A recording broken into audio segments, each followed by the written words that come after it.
د پوهنې وزارت مسؤلینو ملت ته د دولت د حساب ورکولو د پروګرام پر دوام د تیر کال لاسته راوړنې او راتلونکي پلانونه له رسنیو سره شریک کړل. 1 میلیون شهادتنامې په معیاري ډول هغه چاپ کړي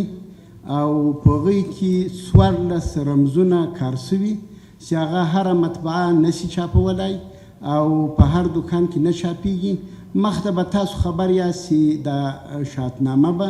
په هر دکان کې په هر مطبعه کې چاپېدل او جیل و تزویر به ډېر کېدل.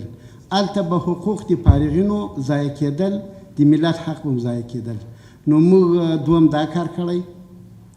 او دریم له افغان پوسټ سره موږ تفاهمنامه لاسلیک کړي تر څو هر شاګرد ته هر فارغ ته د 12 فارغ ته په خپل ولایت کې په خپل ولسوالۍ کې بلکې په خپل کلي کې شهادتنامه ورسیږي او هغه ترلاسه کړي. د ښوونې او روزنې عام کول، د اساسي او منځنیو تعلیماتو تأمینول، د ثانوي دورې تر 14 ټولګي پورې د اسلامي زده کړو او د سواد زده کړې ته زمینه برابرول، د اسلام د مقدس دین د لارښوونو او د ملي فرهنګ او علمي اصولو په اساس واحد تعلیمي نصاب جوړول او تطبیقول،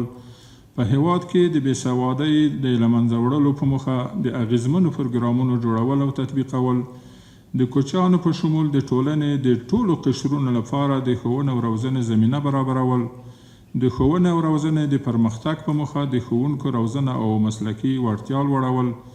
د دیني زده کړو لپاره ښې اسانتیاوې برابرول، د دیني او عصري زده کړو د کیفیت لوړاوی، د ښوونکو د وړتیاوو د لوړولو لپاره لنډمهاله او اوږدمهاله د زده کړو روزنیزې دورې برابرول، په یو شمېر لرې پرتو سیمو کې د نویو ښوونځیو جوړېدل د پوهنې وزارت د تیر کال د مهمو لاسته راوړنو څخه دي.